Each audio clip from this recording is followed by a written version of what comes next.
আসসালামু আলাইকুম everyone, welcome back to my channel. আজকের পর্বে আপনাদেরকে তৈরি করে দেখাবো বাংলাদেশি রেস্টুরেন্ট স্টাইলে তৈরি গ্রিল চিকেন। আর আজকের এই রেসিপিটি আমি সরাসরি চুলায় তৈরি করে দেখাবো। সেই সঙ্গে গ্রিল চিকেন তৈরি করার পর এটা সার্ভ করার জন্য দুই ধরনের সসের রেসিপি কিন্তু একই ভিডিওতে তৈরি করে দেখাবো। আর আজকের এই গ্রিল চিকেনের রেসিপিটি চেষ্টা করেছি প্রয়োজনীয় বেশ কিছু টিপস সহকারে সহজভাবে আপনাদেরকে দেখানোর জন্য। দয়া করে কেউ ভিডিওটি টেনে দেখবেন না, কারণ টেনে দেখলে কিন্তু বুঝতে পারবেন না। আশা করছি সহজভাবে দেখানো চুলায় তৈরি গ্রিল চিকেনের আজকের এই রেসিপিটা আপনাদের কাছে ভালো লাগবে। যদি রেসিপিটি ভালো লাগে তাহলে প্লিজ ভিডিওতে একটা লাইক দিতে ভুলবেন না। গ্রিল চিকেন তৈরি করে নেওয়ার জন্য এখানে 1 কেজির থেকে একটু বেশি ওজনের একটা মুরগি নিয়েছি। প্রথমে মুরগিটাকে খুব ভালোভাবে ধুয়ে পরিষ্কার করে নেওয়ার পর একেবারে পানি ঝরিয়ে নিতে হবে। এরপর মুরগির বুকের অংশ আমি একটু কেটে নিচ্ছি, অর্থাৎ এটা হাড় বরাবর একটু ভালোভাবে কেটে নিচ্ছি। অর্থাৎ এটা একটু কেটে নিলে হবে কি, যখন এটা আমরা মশলার সঙ্গে ম্যারিনেট করব, তো কেটে নেওয়া অংশের ভেতরে মশলাটা ভালোভাবে ঢুকবে। এতে করে মুরগিটা দিয়ে যখন আমরা গ্রিল চিকেনটা তৈরি করব, এর টেস্টটা কিন্তু অনেকটা বেড়ে যাবে। আর এটা আমি ঠিক কিভাবে কেটে নিচ্ছি আপনারা জাস্ট একটু লক্ষ্য করে দেখুন, তাহলে বুঝতে পারবেন। তো মুরগির বুকের অংশ এবং রানের অংশটা কেটে নেওয়ার পর এখন একটা সুতো দিয়ে পা দুটো আমি বেঁধে নিচ্ছি।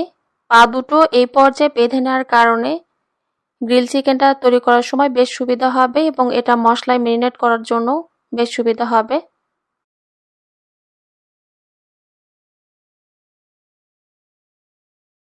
তো পা দুটো সুতো দিয়ে বেঁধে রাখার পর এটা আমি সাইডে রেখে দিচ্ছি। এরপর চলে যাচ্ছি গ্রিল চিকেনের জন্য একটা মশলা তৈরি করতে। তো মশলাটা তৈরি করে নেওয়ার জন্য প্রথমে দিয়ে দিচ্ছি 1/4 কাপ পেঁয়াজের পেস্ট। শুধুমাত্র পেঁয়াজ পেস্ট কিন্তু এখানে দিয়েছি। টক আচার দিয়ে দিচ্ছি এখানে 1.5 টেবিল চামচ, অর্থাৎ তেল সহ আচারটা দিতে হবে। তারপর টক দই দিয়ে দিচ্ছি 1/4 কাপ। সয়া সস দিয়ে দিলাম এখানে 1 টেবিল চামচ। কাবাব মশলা দিয়ে দিচ্ছি এখানে 1 টেবিল চামচ। যে কোনো ধরনের কাবাবের মশলাই কিন্তু দেওয়া যাবে। ধনিয়া গুঁড়ো দিয়ে দিচ্ছি 1 চা চামচ।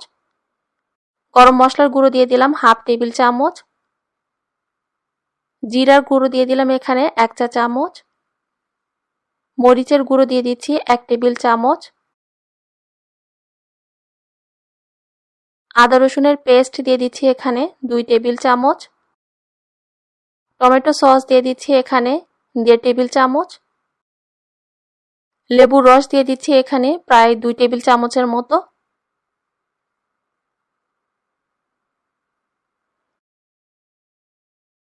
লেবুর রসটা দিয়ে দেওয়ার পর এখন দিয়ে দিচ্ছি স্বাদমতো কিছুটা লবণ। চিনি দিয়ে দিচ্ছি এখানে 1 চা চামচ। সামান্য পরিমাণে দিয়ে দিলাম ফুড কালার, তবে ফুড কালারটা কিন্তু টোটালি অপশনাল, জাস্ট দেখার সৌন্দর্যের জন্য দিয়েছি। হাতের কাছে থাকলে দিবেন, আর না থাকলে না দিলেও হবে। এরপর সমস্ত উপকরণ খুব ভালোভাবে হাত দিয়ে মেখে নিচ্ছি। আর এখানে একটা উপকরণ আমার দেয়া হয়নি, সেটা হচ্ছে যে কোনো ধরনের জেলি। যদি বাড়িতে যে কোনো ধরনের জেলি থাকে তাহলে এখানে 1 চা চামচ দিয়ে নেবেন। তো মশলাটা খুব ভালোভাবে মেখে নেওয়ার পর এরপর মুরগিটা দিয়ে দিলাম।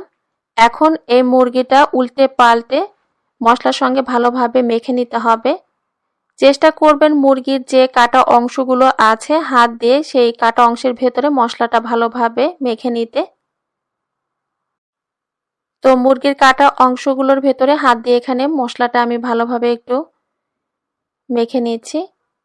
তো সমস্ত মশলার সঙ্গে মুরগিটা খুব ভালোভাবে মেখে নেওয়ার পর এখন একটা প্লাস্টিক র্যাপার দিয়ে এটা আমি ঢেকে নর্মাল ফ্রিজে রেস্টে রেখে দিব সারা রাত্রের জন্য। আমার হাতে সময় ছিল জন্য এটা আমি সারা রাত্রের জন্য রেস্টে রেখে দিচ্ছি। তবে হাতের কাছে যদি সময় না থাকে তারপরও অ্যাটলিস্ট চেষ্টা করবেন 2 থেকে 3 ঘন্টার জন্য এটা মশলার সঙ্গে মেখে ম্যারিনেট করে রাখতে। কারণ মশলার সঙ্গে মুরগির এই পিসটা আপনি যতটা সময় নিয়ে ম্যারিনেট করে রাখবেন এর টেস্ট কিন্তু তত বেশি ভালো আসবে। আর সারা রাতের জন্য এটা রেস্টে রাখলে অবশ্যই চেষ্টা করবেন নর্মাল ফ্রিজে রেখে দিতে, কারণ বাইরে রাখলে এটা নষ্ট হয়ে যেতে পারে। তো সারা রাত নর্মাল ফ্রিজে এটা রেস্টে রাখার পর সকালে এটা আমি বের করে নিয়েছি। তারপর আবারও মশলার সঙ্গে মুরগিটাকে একটু ভালোভাবে মেখে নিয়েছি। গ্রিল চিকেনটা তৈরি করে নেওয়ার জন্য প্রথমে দিয়ে দিচ্ছি 2 টেবিল চামচ সরিষার তেল। সরিষার তেলের পরিবর্তে আপনি চাইলে এখানে সয়াবিন তেল দিয়েও কিন্তু গ্রিল চিকেনটা তৈরি করতে পারবেন। তবে সরিষার তেল দিয়ে গ্রিল চিকেনটা তৈরি করলে এর টেস্ট এবং ফ্লেভার দুটোই খুব বেশি ভালো আসবে। মুরগিটা প্যানে দিয়ে দেওয়ার পর প্রথম 3 থেকে 4 মিনিট একটু উল্টে পাল্টে ভেজে নিতে হবে। এতে করে মুরগির শেপটা সুন্দর থাকবে। এরপর একটা ঢাকনা দিয়ে ঢেকে চুলার আঁচটা মিডিয়াম থেকে সামান্য পরিমাণ কমিয়ে প্রায় 10 মিনিটের মতো এটা আমি ভেজে নিয়েছি। তবে চেষ্টা করবেন মাঝে মাঝে ঢাকনাটা খুলে একটু উল্টে পাল্টে দিতে, তা না হলে দেখা যাবে যে মুরগিটা আবার পুড়ে যেতে পারে। যেহেতু গ্রিল চিকেনটা চুলায় তৈরি করছি, সেক্ষেত্রে চুলার আঁচটার দিকে লক্ষ্য রাখতে হবে, অর্থাৎ কম আঁচে ঢাকনা দিয়ে ঢেকে একটু সময় নিয়ে উল্টে পাল্টে এখানে চিকেনটা ভাজতে হবে। কিছুক্ষণ চিকেনটা ঢাকনা দিয়ে ঢেকে ভেজে নেওয়ার একটা পর্যায়ে দেখবেন যে চিকেন থেকে বেশ খানিকটা পানি উঠবে, আর সেই পানিতেই কিন্তু মুরগিটা ভালোভাবে সেদ্ধ হয়ে যাবে। তারপরেও যদি আপনাদের কাছে মনে হয় যে মুরগিটা সেদ্ধ হতে আরও একটু পানির প্রয়োজন, তো সেক্ষেত্রে আপনারা চাইলে সামান্য পরিমাণ পানি অ্যাড করে এখানে মুরগিটা ভাজতে পারেন, কোনো সমস্যা হবে না। যখন দেখবেন যে মুরগিটা ভালোভাবে সেদ্ধ হয়ে গিয়েছে, সেই পর্যায়ে কিছুটা গ্রেভি একটা ব্রাশের সাহায্যে মুরগিতে এভাবে লাগিয়ে নিতে হবে।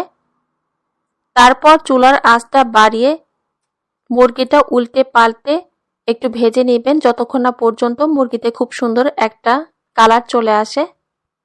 আর এখানে মুরগিটা আমি ঠিক কিভাবে ভেজে নিচ্ছি আপনারা একটু ভিডিওটা লক্ষ্য করে দেখুন, তাহলে বুঝতে পারবেন। দেখুন মুরগিটাতে কিন্তু খুব সুন্দর একটা কালার চলে এসেছে। তো মুরগিটা আমার ভাজা হয়ে গিয়েছে। এখন এটা আমি চুলা থেকে নামিয়ে একটা প্লেটে রেখে দিচ্ছি। গ্রিল চিকেনটা তৈরি হয়ে যাওয়ার পর এটা সার্ভ করার জন্য 2 ধরনের সস এখন তৈরি করে দেখাবো। প্রথম সসটা তৈরি করে দেখাবো ম্যারিনেট করে রাখা বাকি যে মশলাটা ছিল সেটা দিয়ে। প্যানটা আর চেঞ্জ না করে সেম প্যানে বাকি মশলাটা দিয়ে দিলাম। মশলাটা দিয়ে দেওয়ার পর চুলার আঁচটা মিডিয়াম লোতে রেখে একটু সময় নিয়ে এখানে মশলাটা আমি কষিয়ে নিচ্ছি। কিছুক্ষণ মশলাটা ভেজে নেওয়ার পর সামান্য পরিমাণে পানি দিয়ে দিচ্ছি, তাও প্রায় হাফ কাপের মতো। পানিটা দিয়ে দেওয়ার পর আরও একটু সময় নিয়ে মশলাটা এখানে ভালোভাবে আমি কষিয়ে নিচ্ছি, কারণ মশলাটা একটু সময় নিয়ে কষিয়ে নিলে মশলার ভেতরে যে কাঁচা একটা স্মেল আছে সেটা চলে যাবে। মশলাটা কিছুক্ষণ কষিয়ে নেওয়ার পর এখন টমেটো সস দিয়ে দিচ্ছি 1 টেবিল চামচ। টমেটো সসটা দিয়ে দেওয়ার পর আরও 3 থেকে 4 মিনিটের মতো এখানে মশলাটা আমি খুব ভালোভাবে কষিয়ে নিয়েছি। তো গ্রিল চিকেনের জন্য এখানে সসটা তৈরি করা হয়ে গিয়েছে। এখন এই সসটা চুলা থেকে নামিয়ে সাইডে রেখে দিচ্ছি। তারপর গ্রিল চিকেনের জন্য আরও একটি সস তৈরি করে দেখাবো। তো প্রথমে দিয়ে দিচ্ছি হাফ কাপ ঠান্ডা তরল দুধ। তারপর চিনি দিয়ে দিচ্ছি এখানে 1 টেবিল চামচ। লবণ দিয়ে দিচ্ছি স্বাদ মতো। সাদা সিরকা দিয়ে দিচ্ছি এখানে 1.5 টেবিল চামচ। তেল সহ আচার দিয়ে দিলাম এখানে 1 টেবিল চামচ। যে কোনো ধরনের টক আচার এখানে দিতে পারবেন। টমেটো সস দিয়ে দিলাম 2 টেবিল চামচ। তারপর গ্রিল চিকেনের জন্য যে সসটা তৈরি করে নিয়েছি সেখান থেকে 1/4 কাপ সস এখানে দিয়ে দিলাম, অর্থাৎ গ্রিল চিকেনের যে গ্রেভিটা আমি তৈরি করে নিয়েছি সেটা। এখন তেল দিয়ে দিচ্ছি 3/4 কাপ। তবে 3/4 কাপ তেল সরাসরি একবার না দিয়ে চেষ্টা করবেন 2 থেকে 3 বার অল্প অল্প করে দিয়ে এখানে সসটা ভালোভাবে ব্লেন্ড করে নিতে। আর এই সস তৈরিতে এখানে আমি হ্যান্ড ব্লেন্ডার ইউজ করেছি। যে কোনো ধরনের ব্লেন্ডার দিয়ে এই সসটা তৈরি করে নিতে পারবেন। একটু সময় নিয়ে এখানে সসটা আমি তৈরি করে নিয়েছি। সসটা যখন দেখবেন যে এটা ঠিক হয়ে গিয়েছে, মানে সসটা তৈরি করার একটা পর্যায়ে দেখবেন এটা অনেকটা ঘন হয়ে এসেছে, তো সেই পর্যায়ে বুঝতে হবে যে সসটা রেডি হয়ে গিয়েছে। আর সসের কনসিস্টেন্সিটা কেমন হবে সেটাও আমি আপনাদেরকে একটু দেখালাম। তো গ্রিল চিকেনটা তৈরি হয়ে যাওয়ার পর 2 ধরনের সস দিয়ে এখানে গ্রিল চিকেনটা আমি সার্ভ করেছি। চেষ্টা করেছি চুলায় খুব সহজভাবে প্রয়োজনীয় বেশ কিছু টিপস সহকারে গ্রিল চিকেনের আজকের এই রেসিপিটি দেখানোর জন্য। আশা করছি টিপস সহকারে শেয়ার করা আজকের এই গ্রিল চিকেনের রেসিপিটা আপনাদের কাছে ভালো লেগেছে। যদি রেসিপিটি ভালো লাগে তাহলে প্লিজ রেসিপিটি আপনারা আপনাদের ফ্রেন্ডস অ্যান্ড ফ্যামিলির সঙ্গে শেয়ার করতে ভুলবেন না। রেসিপিটি যারা আমার ফেসবুক পেজ এফএনএফ কুকিংয়ে দেখছেন, চাইলে আমার পরবর্তী রেসিপি দেখার জন্য ফেসবুক পেজটাতে একটা লাইক দিতে পারেন। সবাই ভালো থাকবেন, সুস্থ থাকবেন আর আমাদের সবার জন্য দোয়া করবেন। আল্লাহ হাফেজ। Hello foodies, this is Faisal from And Cook Bangla. আমার আজকের রেসিপি তান্দুরি চিকেন। ট্র্যাডিশনালি এই চিকেনটা রান্না করা হয় একটা স্পেশাল ধরনের চুলায় যেটা তান্দুর নামে পরিচিত। সে থেকেই এই চিকেনটার নাম হচ্ছে তান্দুরি চিকেন। তবে বাসায় নর্মাল চুলাতে রেস্টুরেন্টের সাথে খুব সহজেই কিভাবে এই তান্দুরি চিকেনটা বানানো যায় তার কিছু টিপস এন্ড ট্রিক্স আজকে আমি আপনাদের সাথে শেয়ার করব। So let's go to my kitchen and cook. Tandoori chicken বানানোর জন্য আমি এখানে মুরগির মাংস নিয়েছি 1 কেজি, আর আমি এখানে শুধুমাত্র মুরগির রানটা ইউজ করছি। তবে আপনারা মুরগির যে কোনো অংশ দিয়ে এই তান্দুরি চিকেনটা তৈরি করতে পারেন। আর এখানে চিকেনের গায়ে ছুরির সাহায্যে আমি কিছুটা ডিপ কাট করে নিয়েছি, এতে করে মেরিনেশনের সময় মশলাটা চিকেনের ভেতরে ভালোভাবে যেতে পারবে। এবার এই চিকেনের পিসগুলোকে আমি ধুয়ে নিব, সেজন্য আমি এখানে দিয়ে দিচ্ছি কিছুটা পানি আর সাথে অ্যাড করে দিচ্ছি 2 থেকে 3 টেবিল চামচের মতো সাদা ভিনেগার। চিকেনটা ধোয়ার সময় যদি পানির সাথে কিছুটা ভিনেগার অ্যাড করা হয় তবে চিকেনের যদি কোনো ব্যাড স্মেল থাকে সেটা চলে যাবে। চিকেনটাকে আমি ভালো করে ধুয়ে নিয়েছি আর এবার এটাকে আমি ম্যারিনেট করব। সবার প্রথমে একটা বাটিতে আমি নিয়ে নিচ্ছি 1/2 কাপ টক দই, অ্যাড করছি 1 টেবিল চামচের মতো আদা বাটা, রসুন বাটা দিচ্ছি 1 টেবিল চামচ,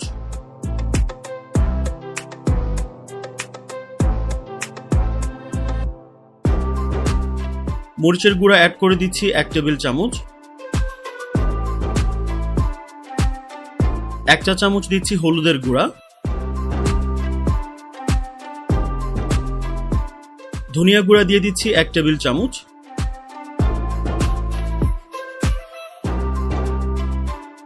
জিরা গুঁড়া অ্যাড করছি 1 টেবিল চামচ, গরম মশলা গুঁড়া অ্যাড করে দিচ্ছি 1 টেবিল চামচ। আমি আজ এখানে রেডিমেড প্যাকেটে যে গরম মশলাটা পাওয়া যায় সেটা ইউজ করছি, আর এই গরম মশলাতে অলরেডি জয়ত্রী আর জায়ফলটা দেয়া আছে। তবে আপনারা যে গরম মশলাটা ব্যবহার করবেন তাতে যদি জায়ফল বা জয়ত্রীটা না থাকে তাহলে এই দুইটা মশলাকে গুঁড়া করে নিয়ে 1/2 চা চামচ মশলা এই রেসিপিতে অ্যাড করতে হবে।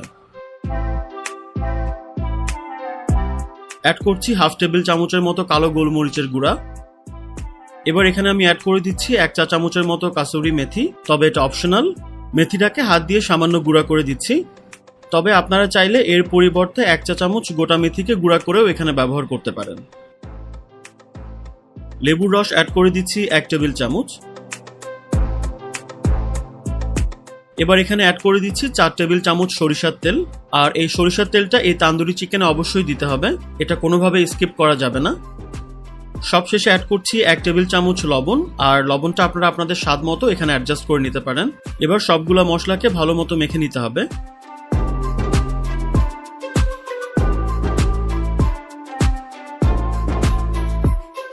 মশলাটা মাখানো হলে আপনারা এটা সামান্য চেক করে নিতে পারেন, আর প্রয়োজনে লবণটা আপনারা কম বেশি করে অ্যাডজাস্ট করে নিতে পারেন।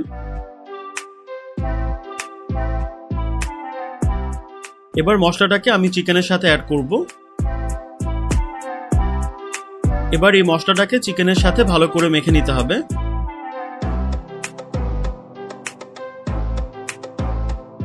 মাখা হয়ে গেলে এই চিকেনটাকে আমি 2 থেকে 3 ঘন্টার জন্য ম্যারিনেট করব। তবে আপনারা চাইলে এটাকে ওভারনাইট ম্যারিনেশনের জন্য রাখতে পারেন। চিকেনটা যখন প্রপারলি ম্যারিনেট হয়ে যাবে সেই পর্যায়ে আমি অ্যাড করব কিছুটা রেড ফুড কালার। তবে এই ফুড কালারটা টোটালি অপশনাল, আপনারা না চাইলে এটা স্কিপ করতে পারেন। নর্মালি রেস্টুরেন্টগুলোতে তান্দুরি চিকেনে এই ফুড কালারটা ব্যবহার করা হয় কিছুটা লুকের জন্য।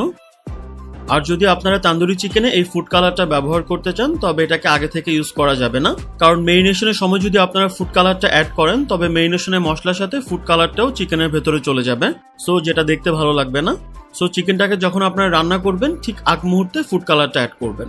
তান্দুরি চিকেনটা ভাজার জন্য আমি এখানে আজকে একটা গ্রিল প্যান নিয়েছি, তবে নর্মাল প্যানেও এই তান্দুরি চিকেনটাকে ভেজে নেওয়া যায়। প্যানে অ্যাড করে দিচ্ছি 2 থেকে 3 টেবিল চামচের মতো সয়াবিন তেল, কিছুটা বাটার অ্যাড করছি, এখানে প্রায় 25 থেকে 30 গ্রামের মতো বাটার আছে। তবে আপনারা চাইলে শুধুমাত্র সয়াবিন তেল দিয়েও এই তান্দুরি চিকেনটা ভেজে নিতে পারেন। তবে ভাজার সময় বাটারটা অ্যাড করলে এটা তান্দুরি চিকেনে একটা এক্সট্রা ফ্লেভার অ্যাড করে। এবার চুলার হিটটাকে হাই করে দিতে হবে, আর প্যানটা যখন প্রপারলি গরম হবে তখন আমি 2 পিস চিকেনকে এখানে অ্যাড করছি। এবার হাই হিটে চিকেনের এক পাশ আমি 1 মিনিটের জন্য ভাজবো। 1 মিনিট পরে চিকেনটাকে উল্টে দিতে হবে, আর এই পাশটাকেও আমি ঠিক 1 মিনিটের জন্য হাই হিটে ভেজে নেব। আর এভাবে 1 মিনিট করে চিকেনটাকে যদি হাই হিটে ভেজে নেওয়া যায় তবে চিকেনের বাইরের লেয়ারটা লক বা সিল্ড হয়ে যায়। এর ফলে চিকেনের ভেতরের ময়েশ্চারটা ভেতরেই থেকে যায় আর চিকেনটা বেশ জুসি হয়। 2 পাশ যখন 1 মিনিট করে ভাজা হয়ে যাবে তখন আমি চুলার হিটটাকে লো টু মিডিয়ামের মধ্যে নিয়ে আসবো। চিকেনের উপরে কিছুক্ষণ পর বাটার আর তেলটা ব্রাশ করতে হবে, এর ফলে চিকেনের উপরের লেয়ারটাও বেশ জুসি থাকবে আর ড্রাই হবে না। এবার আমি চিকেনটাকে একটা ঢাকনা দিয়ে 8 থেকে 10 মিনিটের জন্য কুক করব। 8 থেকে 10 মিনিট পরে ঢাকনা তুলে চিকেনটাকে উল্টে দিতে হবে।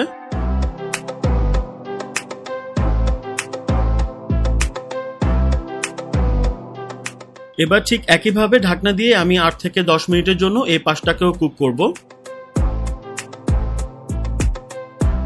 তান্দুরি চিকেনটা অলমোস্ট কুক হয়ে গেছে, আর এটা কুক করতে আমার প্রায় 20 মিনিটের মতো সময় লেগেছে। শেষবারের মতো সামান্য তেল আর বাটার ব্রাশ করে নিচ্ছি।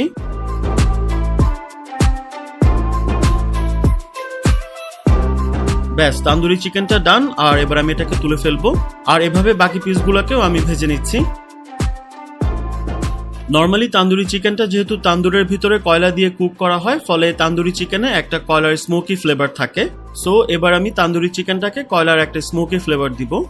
সেজন্য আমি 1 টুকরা কাঠ কয়লাকে চুলার উপরে বসিয়ে সামান্য লাল করে নিচ্ছি।